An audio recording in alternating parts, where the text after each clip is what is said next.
Welcome back to BarnBuilt Fabrications. Today we're going to be working on the clearancing section of our vintage air installation. So with this kit, there are some modifications that you need to do to your dash and your vents to clear the new evaporator module for the vintage air, as well as adapt from the factory hose hookup to whatever the vintage air is going to have and need. So in that involves the glove box. We need to take a little bit out of it to shorten it up. We have our center vent, and then we just have adapters that go on our two side vents, and then we got to clearance the one kick panel just a little bit. So let me get you in. I've got most of this marked out. I'll show you what we're looking at, and we'll get to doing that clearancing. So I got a lot of this marked out already for what we need to clearance. I'm going to be a little bit conservative first. You can see I've got two lines marked on this, and I'll explain why that is in just a minute. You can also see the dash. Again, I think this is a little short, and I'll explain what the difficulty is with this whenever we get to it. So I think we'll start with this center vent first. The reason why I've got two lines, the instructions say to measure off of this line here and come back, I believe it is an inch or 2 1/8 inches, which puts it right at this first line here. Well, the problem that I found in doing that, you look at the side, oh, that's for the top. The bottom, I think, is 1 1/8. Let me double check that.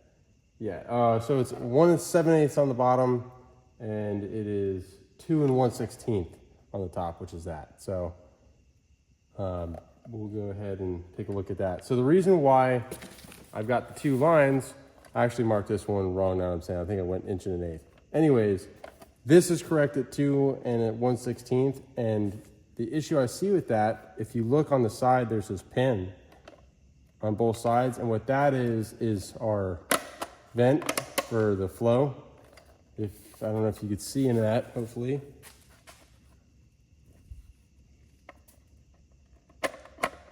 But there's a vent door, and if we cut in front of it, that goes away, but we still have the switch in here, and I don't want to do that. So I'm going to start behind it first. So I went to the absolute minimum that I could do, wherever we have the molding of this vent coming in on the bottom, and then I brought the top out behind these, and then we'll match these two lines, and then we'll fit up. This is our new end, so we're replacing the single with this double.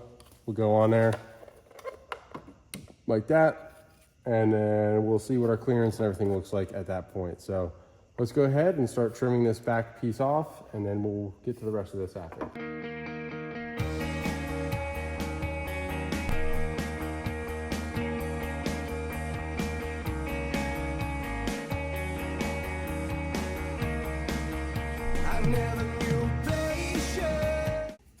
All right, so I got this cut, and it's whack.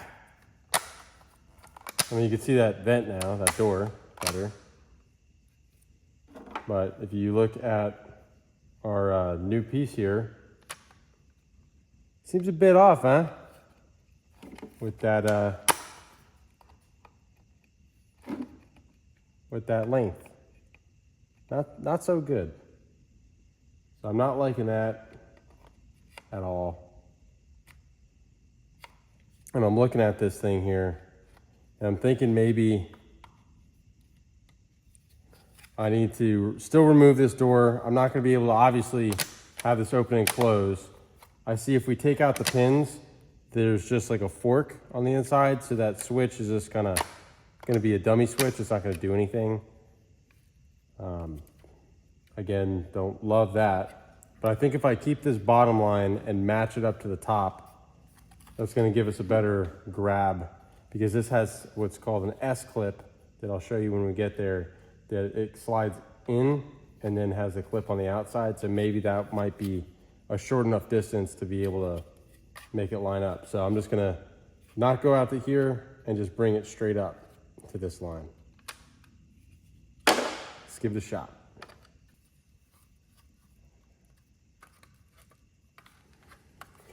All right, that's a rough idea, I guess, of what it would look like. It's at least fitting in there now. You can see that's what that fork thing on the inside looks like with the flapper removed. which is this guy here. So I don't know. Not my favorite part of the design, but whatever. Whatever. These are the S-clips I was talking about. So they clip on this side, and then you got the loop, or the hook on the other side. Not really a loop at all, is it? And then the idea is it's supposed to clip on the outside of this. This is kind of thick, so it might take me a minute to work it, but I'll show you whenever I have it on. That is our final product. We got our S-clips. I ended up taking them off and putting them on this first, and then it's actually pretty easy to pop this on afterwards. So if you saw our radio tower repair, then you'll know what I want to use. I want to take some of the PVC cement, or ABS cement rather, and put it along here to get a better seal on this. And that way, well, I don't know, I might hold off for now.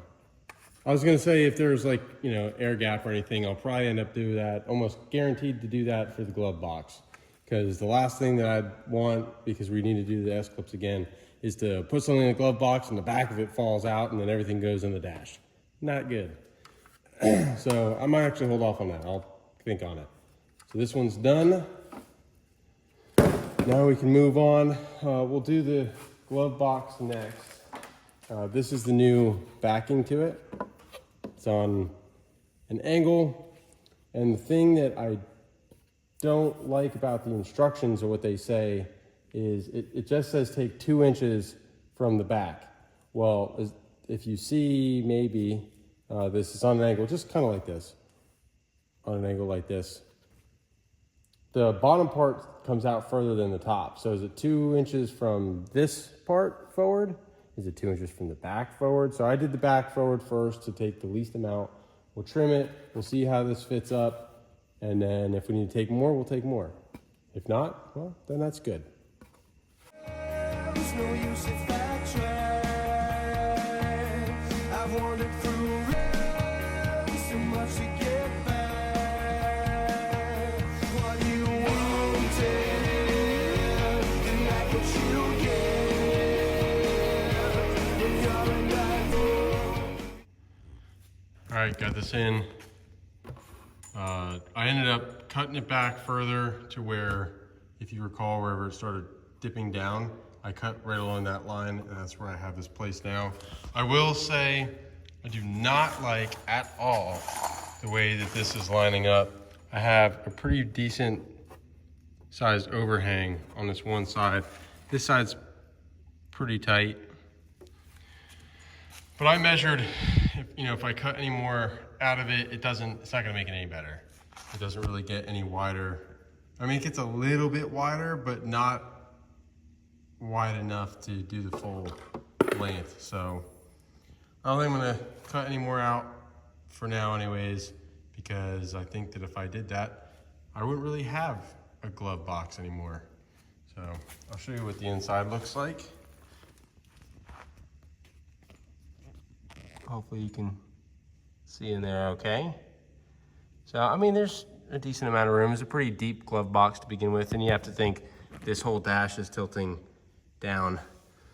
So there'll be more room in there, functionally speaking, whenever it's mounted back up in the car. But I don't know. I decided that I'm not going to put the ABS cement on this just yet, because I want to make sure that I have the proper amount of clearance and I don't need to take any more in, because if I put the cement on this and I end up needing to take more off, that'd be a project. So definitely don't want that to happen and be the case.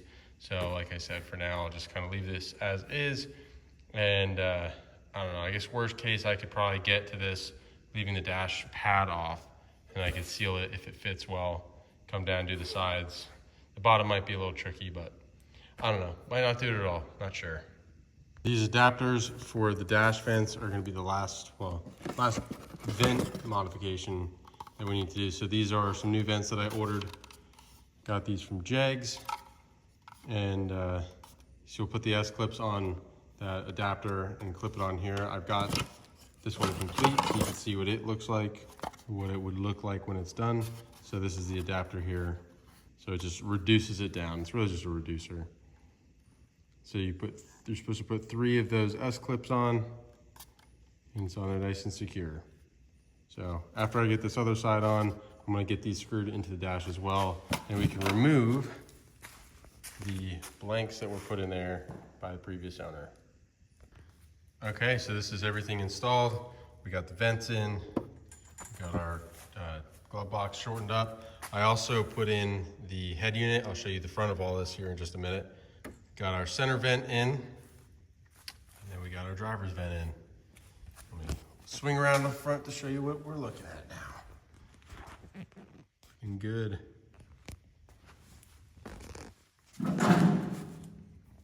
That is the new head unit.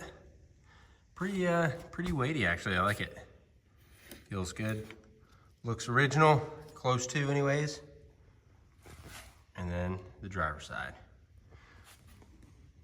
The last thing that we need to clearance is the kick panel like I was saying earlier. And to do that, you need to take 1.5 inches out of the sides here.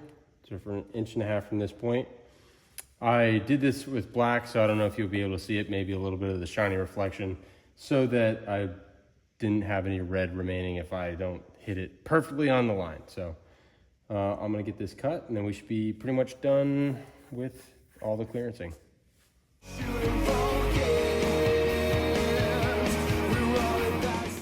All right, so that's the piece that we took out. That should be good to go for clearancing. All right, guys, so we got our glove box chopped and got the new back on it. Got all of our vents modified to fit the new ductwork. And then we got that kick panel trimmed back. And that should be all the clearancing and modifications that you should have to do for the Vintage Air as far as to the dash and dash area for clearancing purposes. So all good. It's gonna wrap up this video. Coming up soon, I don't know if it'll be the next video or one soon thereafter, but we're gonna be putting in our Dakota Digital gauges, and then we're gonna be running our wiring back through here, and we're using American Auto Wire to do that with an updated kit. So stay tuned for that. Plenty to do. There's the wiring is gonna be kind of involved. There's a lot of things that are gonna be communicating because we're not just changing one thing. We got the Vintage Air AC, we've got the Dakota Digital gauges, and then we also have our Holley Terminator X Max that we're gonna be running for our standalone engine platform. But the signals for all like your temperature and RPM for your tack and everything else is all gonna need to be sent and converted over to Dakota Digital. I'm kind of getting ahead of myself here. So there's gonna be a lot of stuff to do with the wiring and inputs and outputs and BIM modules and you name it. So I'm gonna be working on figuring out what all we need to use, what we're not, what we're repurposing, so on and so forth. And then when I have that squared away or pretty close to it, it'll be on the channel. So thank you guys all for watching. I appreciate it very much. You guys get outside, get wrenching on something, piss off your neighbors, disappoint your mom. Until next time, keep on keeping on.